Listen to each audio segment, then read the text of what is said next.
काकध्वजाय विद्महे खड्गहस्ताय धीमहि तन्नो मंदः प्रचोदयात्। जय हनुमान, जय जय जय शनिदेव। प्रिय भक्तगणों, आज आप श्रवण करेंगे शनिदेव और हनुमान जी की बड़ी ही दुर्लभ पौराणिक कथा। आखिर क्यों शनिदेव जी को तेल से कभी तृप्ति नहीं मिलती? उन्हें तेल क्यों प्रिय है? प्रिय भक्तगणों, शिव पुराण के अनुसार जो व्यक्ति शनिदेव को प्रसन्न कर लेता है तो फिर उसके जीवन में मंगल ही मंगल होता है। दिनों दिन उसकी तरक्की होती है। शनिवार का दिन शनिदेव को समर्पित है। यदि किसी मनुष्य को शनिवार का व्रत करना संभव नहीं है तो भी भक्तगण श्री शनिदेव तथा हनुमान जी की महिमा कथा को सुनकर पढ़कर भी उनकी कृपा पा सकते हैं। हर शनिवार को शनिवार व्रत कथा को सुनने तथा शाम को पीपल के नीचे तेल का दिया जलाने से व्यक्ति की सभी बाधाएं दूर होती हैं। उन भक्तों को शनि का भय नहीं होता, सदा लक्ष्मी की वर्षा होती है। तो प्रिय भक्तगणों, इससे पूर्व की हम कथा को शुरू करें, वीडियो को लाइक करके कमेंट में जय हनुमान, जय शनिदेव, जय श्री राम लिखकर अपना प्रेम भाव प्रकट करें। जो कथा मैं आज सुनाने जा रही हूँ, यह कथा स्वयं हनुमान जी भगवान श्री राम के पुत्रों को सुनाया करते थे। तो यह कथा इस प्रकार से है। एक समय की बात है, संध्या के समय हनुमान जी महाराज अपने आराध्य श्री राम जी का स्मरण करने लगे। ग्रहों में न्याय के देवता मंदगति सूर्यपुत्र शनिदेव पधारे। वे अत्यंत कृष्ण वर्ण के भीमकाय थे। वह अपना शरीर प्रायः झुकाए रखते हैं। जिस पर अपनी दृष्टि डालते हैं वह स्वयं नष्ट हो जाता है। शनिदेव हनुमान जी के बाहुबल और पराक्रम को नहीं जानते थे। हनुमान जी ने उन्हें लंका में रावण के बंधन से मुक्त किया था। वह हनुमान जी से विनय पूर्वक किंतु कर्कश स्वर में बोले, हनुमान जी, मैं आपको सावधान करने आया हूँ। त्रेता की बात दूसरी थी, अब कलयुग आरंभ हो गया है। भगवान वासुदेव ने जिस क्षण अपनी अवतार लीला का समापन किया, उसी क्षण से पृथ्वी पर कली का प्रभुत्व हो गया।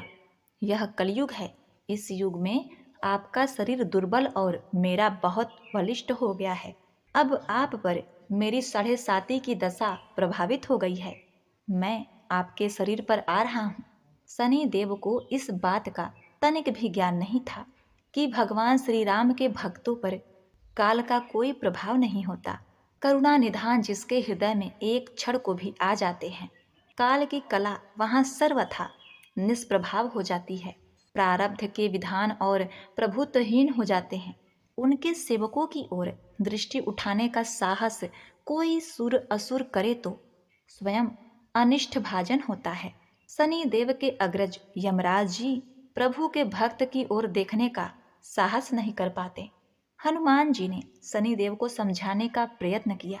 हे शनिदेव, आप कहीं अन्यत्र जाइए। ग्रहों का प्रभाव पृथ्वी के मरणशील प्राणियों पर ही पड़ता है। मुझे अपने आराध्य का स्मरण करने दे।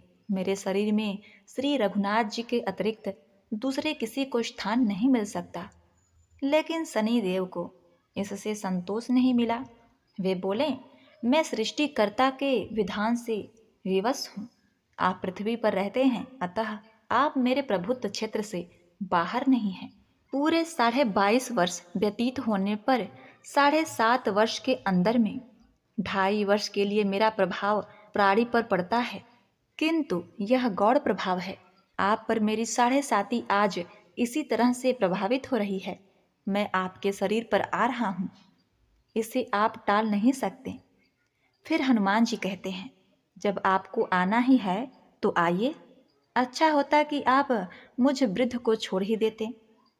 फिर शनिदेव कहते हैं, कलयुग में पृथ्वी पर देवता या उपदेवता किसी को नहीं रहना चाहिए।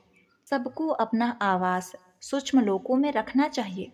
जो पृथ्वी पर रहेगा वह कलयुग के प्रभाव में रहेगा और उसे मेरी पीड़ा भोगनी पड़ेगी। और ग्रहों में मुझे अपने अग्रज यम का कार्य मिला है। मैं मुख्य मारक ग्रह हूँ और मृत्यु के सबसे निकट वृद्ध होते हैं, अतः मैं वृद्धों को कैसे छोड़ सकता हूँ। प्रिय भक्तगणों, तब हनुमान जी पूछते हैं, आप मेरे शरीर पर कहाँ बैठने आ रहे हैं?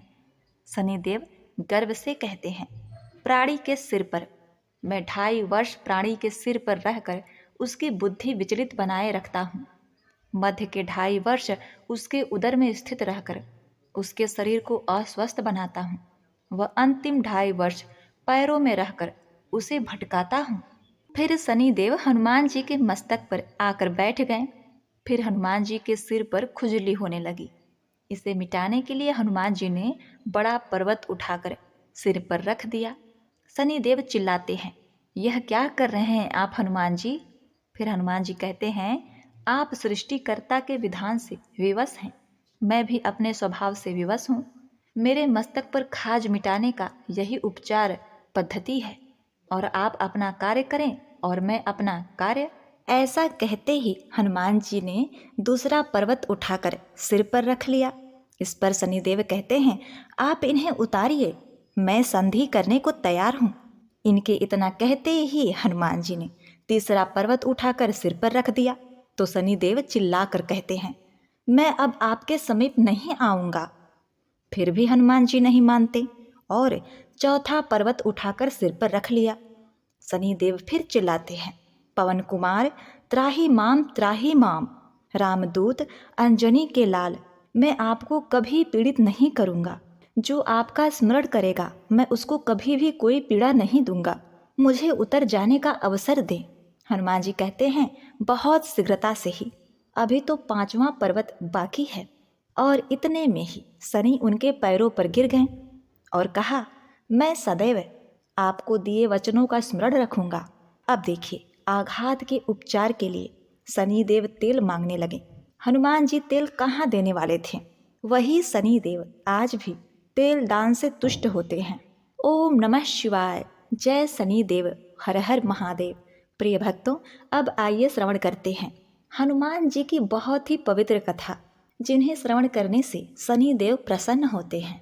अक्सर कई लोगों को यह प्रश्न परेशान करता है कि जब अंगद भी समुद्र को लांघ सकते थे तो क्यों हनुमान जी सबसे पहले लंका गए? आज इस कथा में इस प्रश्न का उत्तर भी है। दरअसल अंगद जी बाली के पुत्र थे, इसीलिए बुद्धि और बल में अंगद बिल्कुल बाली के समान ही थे। इसीलिए अंगद को समुद्र पार करने में कोई दिक्कत नहीं आने वाली थी। अंगद समुद्र को खेल खेल में ही लांघ जाते, लेकिन उन्होंने कुछ संशय को प्रकट किया। उन्होंने यह कहा था कि वह समुद्र को लांघ जाएंगे, लेकिन संभव है कि वो वापस न आए। लेकिन अब प्रश्न यह उठता है कि आखिर अंगद जी को वापस न आने का संशय क्यों था? वास्तव में बाली के पुत्र अंगद और दशानन का पुत्र अक्षय कुमार दोनों एक साथ ही गुरुकुल से शिक्षा ग्रहण कर रहे थे। अंगद जन्म से ही बहुत बलशाली थे और बलशाली होने की वजह से अंगद का स्वभाव शरारती हो गया था। इसीलिए शरारती स्वभाव के होने की वजह से अंगद अक्सर रावण के पुत्र अक्षय कुमार को थप्पड़ मार दिया करते थे। अंगद के थप्पड़ की वजह से कई बार अक्षय कुमार मूर्छित हो जाया करता था। अक्षय कुमार ने अपने गुरु से अंगद के बर्ताव की शिकायत की। गुरु जी अंगद को बालक समझकर उसकी गलतियों को नज़रअंदाज कर दिया करते थे, लेकिन अंगद अपनी शरारत से बाज नहीं आ रहे थे और रोजाना ही वो अक्षय कुमार को परेशान किया करते थे। इसीलिए एक दिन अंगद के गुरुजी को क्रोध आ गया और उन्होंने क्रोधित होकर अंगद को श्राप दे दिया। श्राप यह था कि अब भविष्य में कभी भी अंगद यदि अक्षय कुमार पर हाथ उठाता है तो उसी समय अंगद मृत्यु को प्राप्त हो जाएंगे। अब देखिए, इस श्राप के बाद से ही अंगद अक्षय कुमार से दूरी बनाकर रहने लगे थे। जब वानर सेना माता सीता की खोज के लिए निकली थी और समुद्र को लांघने की बात हो रही थी, तब अंगद को यह संशय था कि अगर वो समुद्र लांघ कर लंका जाते हैं और वहाँ अक्षय कुमार से सामना होता है तो गुरु जी के श्राप की वजह से उनकी मृत्यु हो जाएगी और राम काज अधूरा रह जाएगा, क्योंकि वह वापस लौट नहीं पाएंगे। इसीलिए माता सीता की खोज के लिए हनुमान जी को प्रोत्साहित किया गया। हनुमान जी समुद्र लांघ कर लंका गए। जब रावण को पता चला कि लंका में कोई वानर आया है और हर तरफ उत्पात मचा रहा है, लंका को तहस नहस कर रहा है। तो रावण को लगा कि यह अंगद ही है, क्योंकि रावण की नज़र में केवल 2 ही बानर शक्तिशाली थे, एक तो बाली और दूसरा बाली का पुत्र अंगद। रावण को पता चल गया था कि राम ने बाली को मार दिया है, इसीलिए रावण को पूरा विश्वास था कि लंका में उत्पात मचाने वाला वानर अंगद है। रावण को अंगद के श्राप के बारे में पता था, इसलिए रावण ने हनुमान जी को रोकने के लिए अक्षय कुमार को भेजा था। रावण को लगा कि श्राप की वजह से अंगद मृत्यु को प्राप्त हो जाएगा, लेकिन जल्दी ही उसका भ्रम टूट गया। अब उसे पता चला कि हनुमान जी ने अक्षय कुमार को मार दिया है। रावण तुरंत समझ गया कि यह कोई दूसरा वानर है और यह भी कम शक्तिशाली नहीं है। इसीलिए उसने लंका के सबसे शक्तिशाली योद्धा मेघनाथ को हनुमान जी को पकड़ने के लिए भेजा, क्योंकि रावण जानना चाहता था कि आखिर बाली और अंगद के अलावा इस धरती में कौन इतना शक्तिशाली वानर मौजूद है। अब देखिए, हनुमान जी को तो सब कुछ पता था कि अगर अक्षय कुमार जीवित रहेगा तो अंगद का लंका में प्रवेश संभव नहीं हो पाएगा। इसलिए हनुमान जी ने अंगद के जीवन के बाधा को समाप्त कर दिया। और आखिरकार जब राम की सेना लंका पहुंची तो रावण के दरबार में अंगद ही शांति दूत बनकर के आए और वहां अपनी वीरता का परचम लहरा दिया था और रावण को भी अपने पैरों में झुकने के लिए विवश कर दिया था। ये तो हनुमान जी की महिमा थी। जय हनुमान जी, जय बजरंगबली। आप सभी के काज संवारते हैं प्रभु, अपने भक्तों के काज को संवारिए और उन्हें लंबी उम्र का वरदान दीजिए, सुख समृद्धि दीजिए। जय श्री राम, जय हनुमान, जय जय जय शनिदेव। ओम नमः शिवाय। जय जय शनि महाराज, स्वामी जय जय शनि महाराज। कृपा करो दिन रंग पर, दुख हरियो प्रभु आज। ओम जय जय शनि महाराज। सूरज के तुम बालक होकर जगत में बड़े बलवान, स्वामी जगत में बड़े बलवान। सब देवताओं में तुम्हारा, सब देवताओं में तुम्हारा प्रथम मान है आज। ओम जय शनि महाराज। विक्रम राज को हुआ घमंड फिर अपने श्रेष्ठन का, स्वामी अपने श्रेष्ठन का। चकनाचूर किया बुद्धि को, हिला दिया सरताज। ओम जय शनि महाराज। प्रभु राम और पांडव जी को भेज दिया वनवास, स्वामी भेज दिया वनवास। कृपा होए जब तुम्हारी, स्वामी कृपा होए जब तुम्हारी, बचाई उनकी लाज। ओम जय शनि महाराज। सूर संत राजा हरिश्चंद्र का बेच दिया परिवार, स्वामी बेच दिया परिवार। पात्र हुए जब सत परीक्षा में, देकर धन और राज। ओम जय शनि महाराज। गुरुनाथ को शिक्षा फांसी की, मन के गर्वन को, स्वामी मन के गर्वन को। होश में लाया सब कालक में, फेरत निगाह राज। ओम जय शनि महाराज। माखन चोर वो कृष्ण कन्हैया, गयन के रखवार, स्वामी गयन के रखवार। कलंक माथे का धोया उनका, कलंक माथे का धोया उनका, खड़े रूप विराज।